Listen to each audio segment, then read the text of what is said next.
Hello everyone, I'm Paris Fox, and I'd like to welcome you to 12 O'Clock High, a podcast on business leadership with Tom Fox, hosted by Richard Lummis. What makes a great leader? Is it genetic, or can you learn leadership skills? Join Tom Fox and Richard Lummis in this podcast, where they consider leadership from a wide variety of perspectives: academic, behavioral science, history, popular culture, the movies, and much more. You'll learn about specific tactics and strategies that you can bring to your own leadership toolkit. 12 O'Clock High is a production of the Compliance Podcast Network. Richard Lummis is on assignment this week, so I host an episode where I visit with Paul Mueller, and we talk about the attributes of a healthy organization. I know you'll enjoy it. Hello, everyone. This is Tom Fox, back for another episode, and today I have with me Paul Mueller. And despite the fact that he went to Notre Dame, we're going to have a conversation today. I should also add, in addition to Michigan and UT, I went to Michigan State. So I have the triumvirate of ass whoopings from Notre Dame football that I live with on a regular basis. So, Paul, first of all, with that incredibly long-winded introduction, welcome and thank you so much for taking the time to visit with me today. Thank you, Tom. I really appreciate the opportunity. So, Paul, I was wondering if you could tell us a little bit about your professional background and about focal point coaching and training excellence. Certainly. Thanks for the opportunity. So as a career path, after I graduated from Notre Dame, and thanks for giving me the opportunity to demonstrate that Notre Dame graduates can be articulate, I graduated with an engineering degree, spent some time in the service, spent 4.5 years in the Marine Corps, and then really launched into my industrial career, where for over 30 years, I was involved in the aerospace and defense business. And at the end of that career, ended up running several organizations with profit and loss responsibility. And it was during that time where I was struggling with some issues in one of the companies that I was running, trying to figure out how to really turn the corner. It was an underperforming organization. We really hadn't met our goals, really didn't have goals established. And so we were wandering a little bit, lost. And one of my gentlemen that worked for me handed me a book called The 5 Dysfunctions of a Team. And he said, "Paul, you look like you're struggling. Take a look at this." And that's a book by Pat Lencioni, and really talked about organizational health, what to look for, and how to go about putting some structure in place that would help improve the organizational performance. I read the book, and it was very pertinent to the issues that we were dealing with as an organization. So I hired my first coach and actually worked with that coach for about 3 years and had enjoyed a significant turnaround in the performance of the company. And that's when I became a real advocate of business performance coaching. And so as my career progressed, and I got to a point where I was looking to make a transition from my industrial career, I decided to become a coach because it had been so effective for me as a business operator, business owner, that I decided to dedicate the back end of my career to helping business owners implement the same kind of changes to increase their business performance. So that's kind of how I ended up where I am today. I'm going to ask you about what you see as the attributes of a broken culture in a moment, but I would like to preface it with, in reviewing your materials for this podcast, what struck me is that it's all ethical values, corporate values, the really foundational values that every business has to have. And I was wondering if you could walk us through those, because in the realm of compliance and ethics, many compliance officers will get stuck in policies and procedures and things you have to do and boxes you have to check, but that you go about it in a very different way. So could you walk us through that? Sure. The premise of a lot of business owners is that performance is what's critical, right? So we're looking at the numbers, looking at sales, looking at profitability, looking at all of the different financial aspects. One of the things that I found, and it goes back to my leadership experience in the Marine Corps, and it's proven to be true in industry, is that organizational health is really critical. If you don't have a healthy organization that's rallied around a common cause, that has a common vision, that operates on the same common set of values, then performance is going to be an elusive thing. But if you can organize a company, an organization around those principles that you hold at the heart of the company, then the financial performance tends to follow. And that's really the premise. And as I mentioned earlier, Patrick Lencioni, who's a prolific writer in this area, he states that organizational health trumps all else. And I've found that to really be the case. And so I'll use a business meeting, right? So as kind of a model for discussion. One of the things that I found in my own organizations is there are a lot of assumptions on leaders' parts, right? In their mind, there's a clear view of what they're trying to accomplish it, how they're trying to accomplish it. And so they assume that that's clearly communicated throughout the organization and everybody's on the same page. The reality is that it usually is not the case, that a lot of the things that the owner expects or the business leader expects haven't been articulated, and therefore the people in the organization don't really know what's expected or how to apply their skills and capabilities to achieve those objectives. So if you think about a typical business meeting, one of the fundamental problems or issues that organizations deal with is there's a lack of trust, right? So if you think about a business meeting and where you bring together all of the different heads of your functional departments and you're sitting around and you're talking about issues relevant to the business performance, and a lot of heads are down, people are taking notes, not a lot of dialogue, not a lot of comments, that's usually indicative of there's a lack of trust, that people are reluctant to speak up and put their ideas on the table because they feel vulnerable and that they haven't built that trust with the rest of the team. And you'll also see that represents itself as a fear of conflict, right? So nobody's going to raise a contrary point to whoever the leader of that meeting is for fear of being ridiculed, fear of being wrong. And so that absence of trust and that fear of conflict really do kind of hamstring the organization from having constructive dialogue around the things that are most important to organizational success. That fear of conflict and absence of trust leads to a lack of commitment, right? So a lot of these meetings, people will be quiet during the meeting. If you walk out afterwards, you'll find them talking in the hall, saying things about the business proposition that the meeting was around out in the hallway over the water cooler that they wouldn't say in public. And so that leads to a lack of commitment of any decision that was made out of that meeting. People haven't bought in, and therefore people aren't accountable for any actions that came out of that meeting. And without accountability, you really don't achieve the level of performance that you're looking for. So those are kind of the things I look for as I walk into an organization.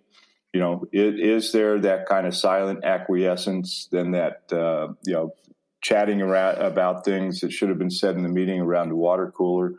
And then you can really kind of look at the overall performance of the organization to see that impact. That's a great insight and a great way to either stress test or maybe even self-assess where your organization might be. But if I could maybe move to the next step, how do you or what do you see as a catalyst for change, or how do you communicate that to a client or potential client? Well, what I start with is trying to work with the business leader on what are their intentions, right? What is it they're trying to accomplish? And while most people think it's clearly understood and articulated, when you sit down with a business leader and say, what are your goals? What's your vision for the organization? What are the cultural foundation that you build your organization on? How do you kind of build that cohesion? I find that a lot of folks have thoughts about it, but really haven't been able to clearly articulate it. And if they can't articulate it to themselves or me in the quiet of a private meeting, then it certainly isn't clear to the organization, and therefore the organization has a hard time getting behind those things because they're not understood. So one of the key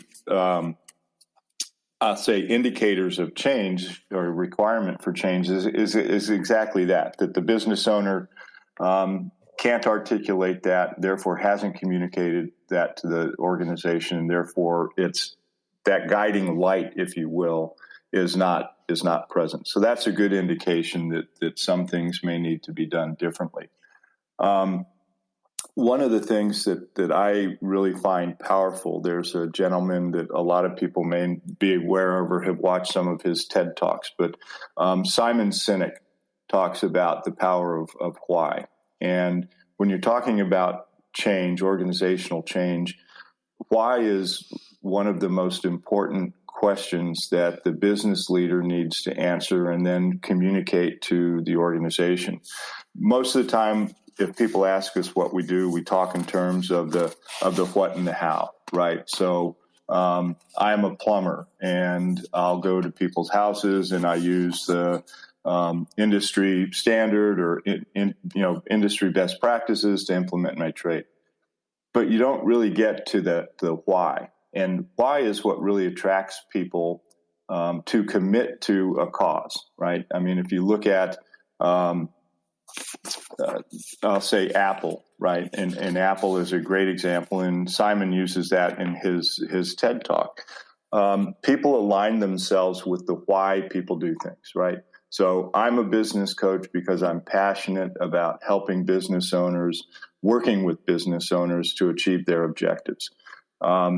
I can tell you what I do and I can tell you how I do it, but the why is what really draws people to each other. And if you can start to cast your organizational goals and objectives and values in terms of the why you do it, what you'll find is people will draw themselves to you because of that why. You'll get a lot more dedication out of your people. A lot of those kind of dysfunctional concepts will fall by the wayside because people are empowered and impassioned to join you because of what you do, or because of why you do it, not what you do.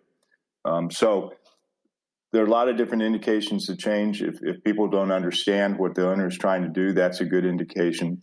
Rallying around the why is a very important way to try and implement and begin to communicate that change. Paul, many of the people listening to this podcast really focus on process and process in a number of different areas, whether it be legal, whether it be tech, whether it be compliance, whether it be finance, internal audit, et cetera. But I was wondering what you might suggest or how you help an organization think through the process for change after you've really helped them through the why question. Certainly. And there is a model that's, fairly straightforward, but some of the most difficult things are probably some of the easiest to articulate, right? And so the process that I encourage and that I work with my clients on is really working around, I'll call it getting clarity, right? So developing what is it you're really trying to do? And this starts with the owner. And then spreads out through the rest of the organization. But really working with the business leaders on, what is their vision, mission, and core competencies of the organization, right? And the why. What is it you're trying to do? So really getting clarity in the business owner's mind of what are those key aspects of what they're trying to accomplish. And what are the things that if you will, the guardrails by which they're trying to accomplish, right? So that the values are as important as the objective, because that really helps motivate people to do what's right and accomplish the objective in a way that's meaningful to the business owner and to the organization and to the individuals. And through that clarity, what you're really doing with the business leader is helping to create the culture that will really drive the business, right? And once we've been able to do that with the business leadership, then we start to broaden it out through a communications campaign. So what that ends up with is clarity on the part of the business leadership team, and then clear communications, which begins to align the rest of the organization around those critical vision, mission, and values that are going to help drive the organization. And once you've gotten that alignment with the organization on the future state, then you can start really looking at improving your business effectiveness. And I call that the people, processes, and systems, right? So that's where the processes come in. Once you are able to articulate what that vision is around those values, then you're able to start talking about, bringing in the right people, bringing in the right processes and the right systems that will help further align the organization around those clarity principles. Then you're really in a position of growth. So now you're starting to look at market conditions. Can I expand my clientele? Do I have adjacent markets I can go to? Are there different products that I can introduce? So now you're positioned for growth, which leads to an increase in the sales. And through that whole process, we're looking at the individual leadership so that the people in the company that have been there at the foundational level can grow with the company as they start to enjoy their success. So that's kind of the theoretical process, or hands-on process, really, if you will, that I encourage. So, Paul, it strikes me that this process can work for an entire organization. It could perhaps work for a department. It could work for a corporate function. It could work for middle management and helping them with their direct reports and employees. Would that be a fair assessment? Yes. I mean, the thing that I find so powerful about it is it really is agnostic, right? It works best at the organizational level. So departments, companies, whatever it may be that you're trying to get aligned around that purpose, it's appropriate for. And the good news is what it really allows an organization to do is get everybody on board and unleash everybody's capabilities towards a common goal. And a lot of times that's really what's missing within an organization, is that people have individual agendas that aren't necessarily aligned, so they are counterproductive. They don't build that trust. They can't communicate clearly. There's a misperception that conflict is bad. Actually, conflict that's non-personal, but around the objectives of the business, leads to clear communication that unleashes everybody's ideas. You get the best ideas on the table. So, yeah, the process works at every different level and really across any of a variety of industries. I haven't found an industry or a market space that the process does not apply to. Paul, unfortunately, we are near the end of our time on this podcast, but I was wondering if listeners wanted more information about you or your services, where could they go or how could they find you? Oh, well, thank you very much for the opportunity, Tom. Certainly, I would welcome calls. My number is 713-838-6122, or you can go to my website, which is paul@thexcelcoach.com. And if you'd like to engage in a free 30-minute conversation, there's a link there where you can get on my calendar and we can talk about this further. But Tom, thanks so much for the opportunity to address your base. Hello, everyone. This is Tom Fox again. I'd like to thank you for listening to this episode of 12 O'Clock High, a podcast on business leadership.